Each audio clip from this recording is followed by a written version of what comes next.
دايرين هانين كلشي هذاك. كاين دابا تغير الفصول كيجي مع تغير المود، فانا كنبغي نقول كاع الناس اللي متبعيني ما ديروش في بالكم الا حسيتوا براسكم المود ديالكم ماشي تالليل، حيت غالبا ما غتكونش غير انت بوحدك، تقريبا كلشي. وهاد الصراحه هذه كتكون ظاهره مع تغير الفصول، فالواحد ما يديرش بالو انه انا داخل في اكتئاب ولا داخله في اكتئاب.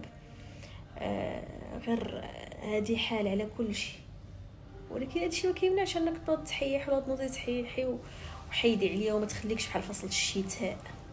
ايوا نوضوا عيشوا لي الحياه مع راسكم.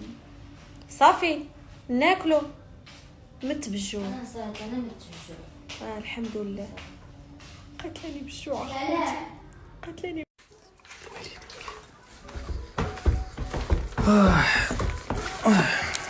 جيتي ديري حسنتي يا ريال ولا كيبان معلم شعرك احرص شلحتيه. واش شعرك هذا ولا ما فهمت انا كيفاش دير انت هاد شعرك؟ كي جاتك التقريعه؟ التقريعه كي جات؟ انت ما فهمتش انا كيفاش شنو هادشي؟ هذا شعري الحقيقي من غير بروتينات ابو الطارق. دابا شنو دابا انا قرعت واش بقيت صافقي فيا من اللور. المهم انا غنبارطاجي معكم الوصفه ديال البطبوط. كناخذ كاس ديال الفينو و يربي جبانيه ديال الفينو وجبانيه ديال الطحين، شويه ديال زيت العود كما كتشوفوا، شويه زيت العود، مليحه شويه، ومعلقه كبيره ديال الخميره ديال الخبز، كبيره ديال الخميره، وكنزيد هذا الكاس ديال الماء.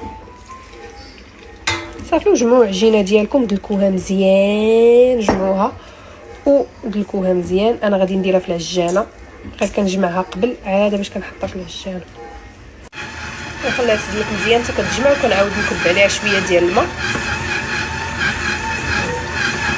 المهم هي العجينه تعجنات، دابا غادي نحطها ونخليها تخمر، وما تخليوهاش تخمر بزاف كما كتشوفوا. ورطابت معكم على تخرق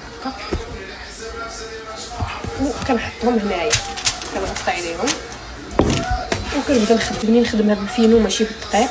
كتجيني الفينو كيعطيها واحد زعما في الشوفه كيجيو حسن البطيبيطات. ضروري نطلق باش كتعطينا ديك لاباط تكون رقيق.